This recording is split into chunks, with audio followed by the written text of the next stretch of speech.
सुप्रभात बच्चों। आज कक्षा 11 के वर्चुअल लेक्चर में हम जो टॉपिक करने वाले हैं वो है किरचॉफ का नियम। तो सबसे पहले जो किरचॉफ के नियम है उसमें सबसे पहला नियम है किरचॉफ का विकिरण संबंधी नियम। इस नियम के अनुसार किसी निश्चित ताप पर किसी दी गई तरंगदैर्घ्य के लिए सभी वस्तुओं की उत्सर्जन क्षमता तथा अवशोषण क्षमता का एक निश्चित अनुपात होता है जो उसी ताप पर कृष्णिका की उत्सर्जन क्षमता के बराबर होता है। कृष्णिका आपको पता है, हमने अपने लास्ट लेक्चर में बताया था कृष्णिका क्या होते हैं, जिसे हम क्या कहते हैं, परफेक्टली ब्लैक बॉडी। ठीक है, मतलब पूर्ण जो है एकदम काला पिंड होगा, आदर्श कृष्णिका पिंड कहलाता है जो कृष्णिका की उत्सर्जन क्षमता के बराबर होती है। यदि लैम्डा तरंगदैर्घ्य के लिए किसी ताप T पर किसी तल की उत्सर्जन क्षमता E लैम्डा तथा अवशोषण क्षमता A लैम्डा है तो किरचॉफ के नियमानुसार E लैम्डा बटे A लैम्डा बराबर कैपिटल E लैम्डा होता है, जहाँ कैपिटल E लैम्डा को कृष्णिका की उत्सर्जन क्षमता कहते हैं और ये एक नियंत्रक है। उपपत्ति में क्या है इसको हम निकाल के देखते हैं किस तरह से हम कर सकते हैं। माना एक वस्तु T ताप के किसी बंद प्रकोष्ठ में रखी गई है। साम्य अवस्था में वस्तु का ताप प्रकोष्ठ के ताप T के बराबर होगा।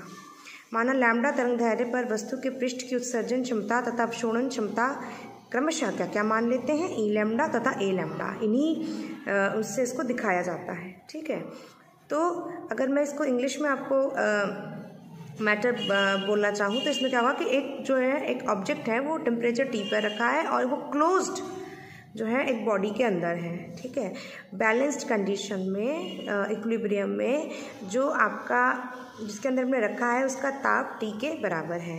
लैम्डा वेवलेंथ है, पृष्ठ के उत्सर्जन क्षमता मतलब उसके एमिसिव पावर की, और जो है अवशोषण मतलब एब्जॉर्प्शन पावर की A लैम्डा है। ठीक है, तो तरंगदैर्घ्य परास लैम्डा, ठीक है, लैम्डा मतलब जो पूरा लेंथ है वेवलेंथ वो कहाँ से कहाँ तक है, लैम्डा से लैम्डा प्लस डी लैम्डा के भीतर वस्तु पर प्रति सेकंड एकांक क्षेत्रफल पर आपतित विकिरित ऊर्जा कितनी होगी।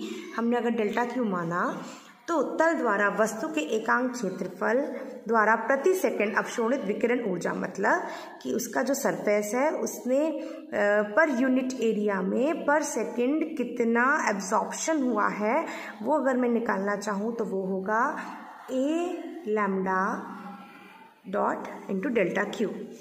T ताप पर वस्तु के एकांक क्षेत्रफल द्वारा तरंगदैर्घ्य परास लैम्डा है माना, तो लैम्डा प्लस डेल्टा लैम्डा के भीतर उत्सर्जन कितना होगा। ठीक है, कितना वो एमिट करेगा, वेवलेंथ रेंज क्या है from lambda two lambda plus D lambda, कितना वो एमिट करेगा वो होगा E लैम्डा डी लैम्डा। चूँकि प्रकोष्ठ तथा वस्तु का ताप T समान है, ठीक है, तो जितना वो एमिट करेगा उत्सर्जित करेगा उतना ही प्रति सेकंड वो अवशोषित मतलब अब्जॉर्ब करेगा। तो हमने दोनों को बराबर कर दिया, तो E lambda upon A lambda बराबर आया delta Q upon delta D lambda. यदि बंद प्रकोष्ठ है, ठीक है, क्लोज सरफेस है, T ताप पर आदर्श कृष्णिका अगर हम रखें मतलब परफेक्टली ब्लैक बॉडी रखें तथा कृष्णिका का लैम्डा तरंगदैर्घ्य पर उत्सर्जन क्षमता जो है वो E लैम्डा माने मतलब कैपिटल E लैम्डा माने, तो कृष्णिका के प्रति एकांक क्षेत्रफल से, ठीक है, पर यूनिट एरिया से लैम्डा तथा लैम्डा प्लस डी लैम्डा परिसर के अंतर्गत कितनी उत्सर्जन क्षमता आएगी, E लैम्डा डी लैम्डा। कृष्णिका के प्रति एकांक क्षेत्रफल द्वारा प्रति सेकंड अवशोषित ऊर्जा, ठीक है, कितना वो एब्जॉर्ब कर रहा है, डेल्टा क्यू। क्योंकि हमने ये पहले ही पढ़ा है कि कृष्णिका के लिए परफेक्टली ब्लैक बॉडी के लिए अवशोषण क्षमता A लैम्डा जो है वो 1 के बराबर है। चूँकि कृष्णिका का ताप प्रकोष्ठ के ताप T के बराबर है अतः E लैम्डा डी लैम्डा किसके बराबर होगा, डेल्टा क्यू के बराबर होगा। तो यहाँ से हम E लैम्डा का वैल्यू निकाल सकते हैं, delta Q over delta lambda. D lambda delta lambda से बहुत ज़्यादा अंतर नहीं है, आप जानते हो ये डिफरेंस को शो करता है। तो यहाँ पर देखिए मेरे पास वैल्यू आ गई है E lambda is equal to d q upon d lambda. यहाँ पर मैं इसकी जगह क्या पुट कर सकती हूँ, E लैम्डा पुट कर सकती हूँ। मैंने यहाँ पर ई लैम्डा पुट कर दिया है। तो ये किरचॉफ के नियम का जो है यहाँ से आपको ई लैम्डा का मान आता है। इससे इम्पॉर्टेंस कैसे मिलती है, importance of Kirchhoff law, Kirchhoff के नियम का महत्व क्या है कि किरचॉफ के नियम अनुसार ई लैम्डा बटे ए लैम्डा बराबर कैपिटल ई लैम्डा होता है, जहाँ पर ई लैम्डा क्या है, लैम्डा तरंगदैर्घ्य पर उत्सर्जन क्षमता, मतलब एट वेवलेंथ लैम्डा उसका एमिसिव पावर कितना है, और ए लैम्डा अवशोषण क्षमता, उसी वेवलेंथ पर उसकी एब्जॉर्प्शन पावर कितनी है। तो ई लैम्डा कृष्णिका की उत्सर्जन क्षमता के पूर्ण कृष्णिका के लिए क्या है, ई लैम्डा इज इक्वल टू 1। तो ई लैम्डा बटे ए लैम्डा 1 है, या ई लैम्डा इज इक्वल टू, इसको इधर ले गए तो ये बराबर का हो जाता है। अतः किसी तरंगदैर्घ्य लैम्डा पर किसी पिंड की उत्सर्जन एवं अवशोषण क्षमता बराबर होती है। ठीक है, अर्थात किसी तरंगदैर्घ्य के लिए कोई पिंड यदि अच्छा अवशोषक है तो उसी तरंगदैर्घ्य के लिए वो पिंड अच्छा उत्सर्जक भी होगा। अगर अच्छा एमिटर है तो अच्छा एब्जॉर्बर भी होगा। इसी प्रकार किसी तरंगदैर्घ्य के लिए कोई पिंड बुरा अगर अवशोषक है तो उसी तरंगदैर्घ्य के लिए वो बुरा उत्सर्जक भी होगा। यदि लाल कांच को उच्च ताप तक गर्म किया जाए तो वह हरे रंग का दिखाई देता है, क्योंकि लाल रंग के कांच की लाल रंग के लिए अवशोषण क्षमता न्यूनतम तथा अन्य रंगों के लिए अवशोषण क्षमता अधिकतम है। लाल रंग को छोड़कर दृश्य प्रकाश क्षेत्र में अन्य रंगों का औसत प्रभाव हरे रंग पर होता है, अतः लाल रंग को छोड़कर अन्य रंगों के लिए अवशोषण क्षमता अधिक होने के कारण किरचॉफ के नियमानुसार लाल रंग के कांच की अन्य रंगों के लिए उत्सर्जन क्षमता की अधिक होगा, जिससे के कारण उच्च लाल ताप पर लाल कांच हरे रंग के प्रकाश का उत्सर्जन करेगा और हरा दिखाई देगा। ठीक है, इसी प्रकार उच्च ताप पर हरे रंग का कांच लाल दिखाई देगा। सूर्य के वर्णक्रम में पाए जाने वाले फ्रॉनहोफर रेखाएं भी इसी नियम की पुष्टि करती है। अब मैं आप लोगों को एक होमवर्क देती हूँ, अच्छे एवं बुरे अवशोषकों का दैनिक जीवन में उपयोग। इसको आपको जो है अपने लेवल पे, अपने स्तर पे देखना है, क्योंकि मैंने आपको पूरा समझा दिया है तो आप इसको देख सकते हैं। तो ये एग्जाम्पल्स में से आप कोई भी जो है 3 एग्जाम्पल्स अच्छे से तैयार करेंगे। अब हम बात करेंगे आदर्श कृष्ण पिंड अथवा कृष्णिका। आदर्श कृष्ण पिंड अथवा कृष्णिका वह वस्तु है जो अपने ऊपर आपतित तथा सभी तरंगदैर्घ्य की विकिरण ऊर्जा को अवशोषित कर ले। आदर्श कृष्ण के लिए ए लैम्डा बराबर 1 होता है, जहाँ ए लैम्डा तरंगदैर्घ्य लैम्डा पर किसी वस्तु की अवशोषण क्षमता है। यह आवश्यक नहीं है कि कृष्णिका काले रंग का हो, ठीक है, कि वो ब्लैक हो। कृष्णिका वह वस्तु है जो अपने ऊपर बाहर से पड़ने वाले समस्त तरंगदैर्घ्य की विकिरण ऊर्जाओं को अवशोषित कर ले अथवा उच्च ताप पर सभी तरंगदैर्घ्य की विकिरणों को उत्सर्जन कर ले। अर्थात सभी ताप पर सभी तरंगदैर्घ्य के लिए आदर्श कृष्णिका की अवशोषण क्षमता या उत्सर्जन क्षमता 100% होती है, मतलब एब्जॉर्प्शन और एमिशन दोनों 100% होता है।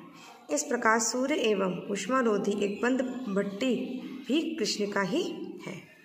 तो अगर हम देखें तो कृष्णिका ज़रूरी नहीं कि वो ब्लैक बॉडी हो, बस उसका जो एमिसिव और एब्जॉर्प्शन पावर है वो हमेशा जो है वो आपका 100% होना चाहिए। व्यवहारिक कृष्णिका, जैसे कि ये आपको दिख रहा है, इस तरह से व्यवहारिक कृष्णिका बनाया जाता है। फेरी ने एक आदर्श कृष्णिका का निर्माण किया था। फेरी की कृष्ण पिंडिका में दोहरी दीवार दिख रही है, 2 दीवारें हैं, का धातु का एक खोखला गोला होता है जिसमें एक संकीर्ण छिद्र ओ होता है। गोले के भीतरी भाग पर कालिक पुती होती है। छिद्र ओ के सामने भीतरी दीवार शंकु पी के आकार की तिरछी उठी हुई होती है। दिख रहा है आपको, उठी हुई है।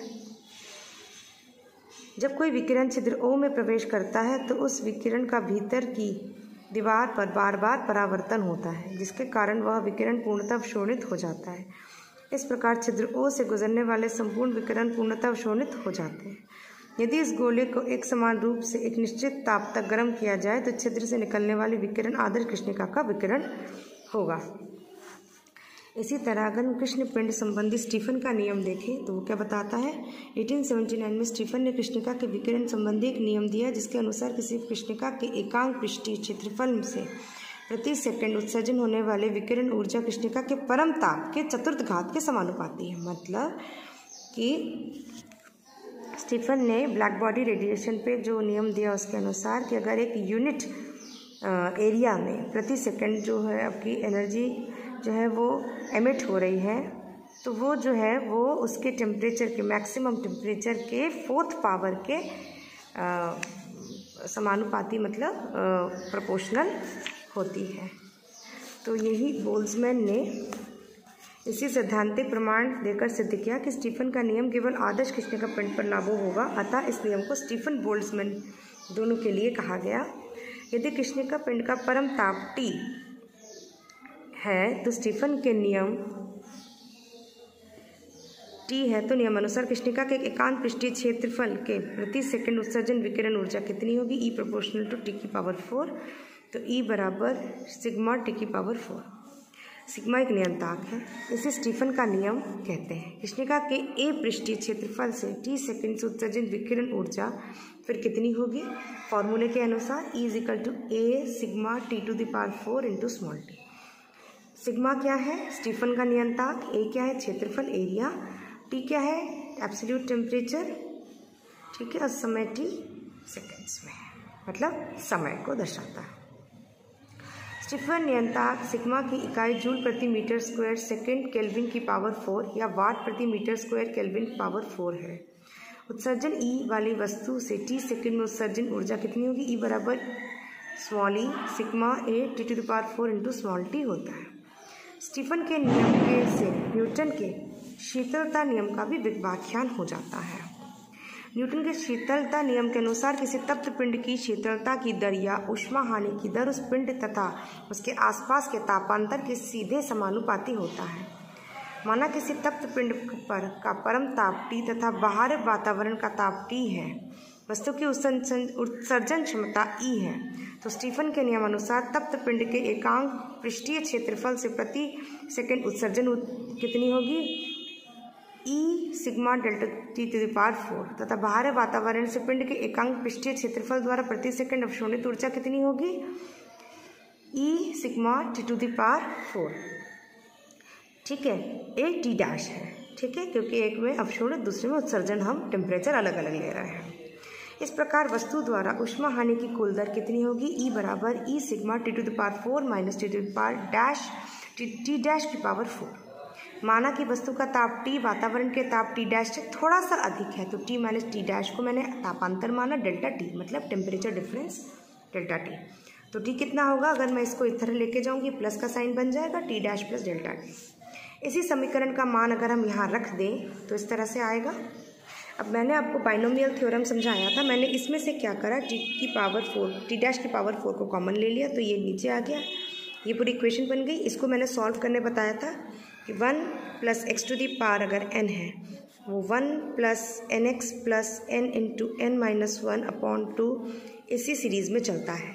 हम इसमें हायर टर्म्स को छोड़ देते हैं, तो यहाँ पर भी हमने x की जगह delta T over T dash लगाया है। पावर है 4, n पावर आगे आता है तो 4 पावर आगे आ जाएगा, प्लस बाकी टर्म्स हम छोड़ देंगे। +1 से -1 कट जाएगा, मेरे पास सिर्फ यही पूरा बचेगा। इसमें से T डैश से 80 कटेगा, यहाँ पर क्यूब बचेगा और डेल्टा T। चूँकि E सिग्मा तथा वातावरण का ताप डेल्टा T डैश नियत है, अतः ऊष्मा हानि की दर या वस्तु की शीतलता की दर क्या होगा? E proportional to delta T। ऊष्मा हानि की दर वस्तु के ताप तथा वातावरण के ताप के अंतर के सीधा समानुपाती है। यह न्यूटन का शीतलता का नियम है। उसके बाद है कृष्ण पिंड की उत्सर्जन होने वाली विकिरण तथा स्पेक्ट्रम विकिरण तथा वीन का नियम। वीन के नियम जो है उसे ल्यूमरन आपका प्रिग्सहाइम ने दिया था।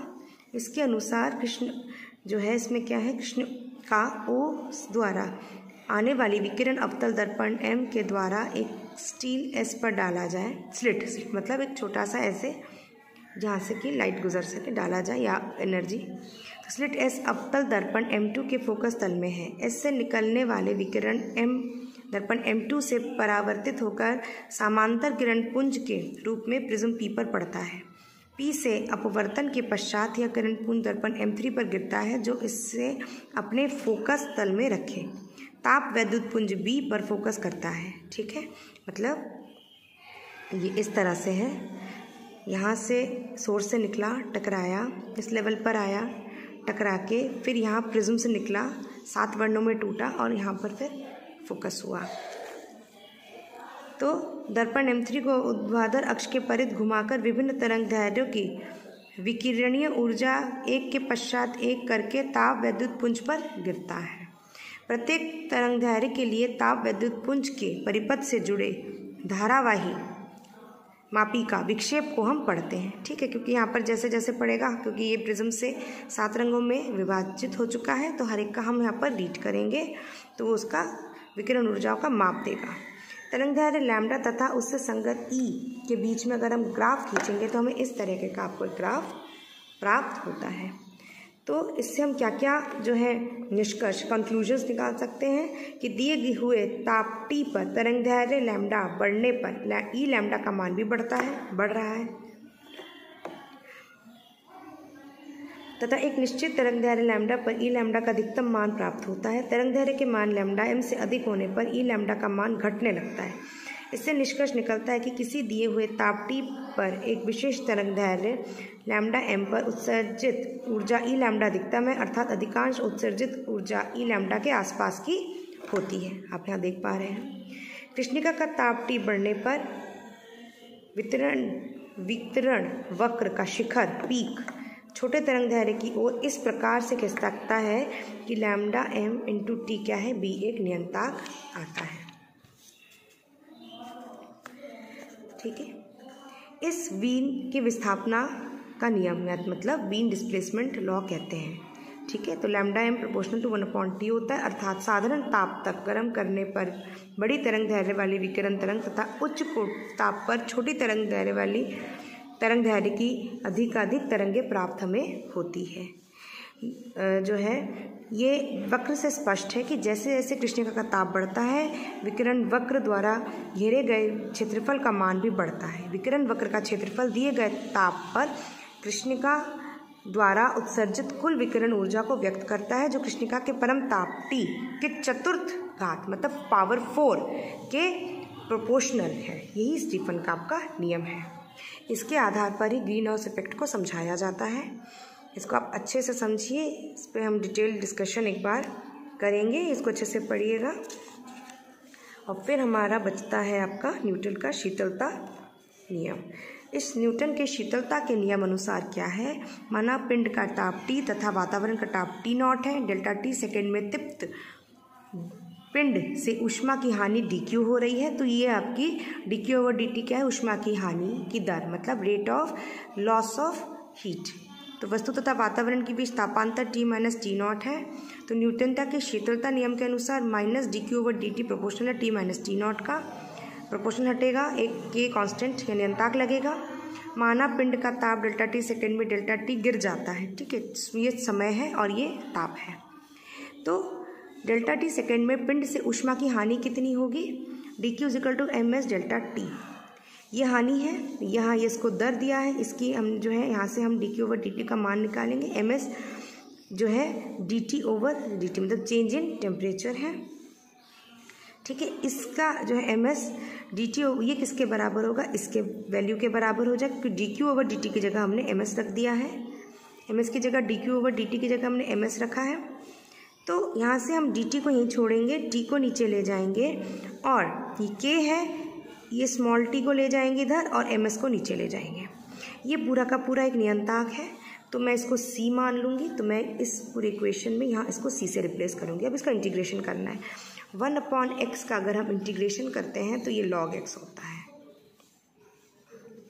ठीक है, तो 1/t का ये log t हो जाएगा और इसका तो नॉर्मल आपको पता है, x की पावर n का करेंगे तो x की dx, तो ये हो जाएगा इसकी पावर n+1/n+1। तो वहीं पर है, इसको भी हमने सॉल्व करा है और एक और कांस्टेंट हमने लगाया है क्योंकि ये लिमिट में नहीं है, इसमें मतलब आपके अपर लिमिट लोअर लिमिट नहीं दिया गया है।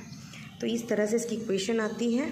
अगर हम कंडीशन लगाएं कि प्रारंभ समय t पर ताप जो है t' था, तो log e t' - T0 यहाँ 0 हो जाएगा क्योंकि हमने समय को 0 माना है। c' का मान यहाँ से निकल कर आएगा।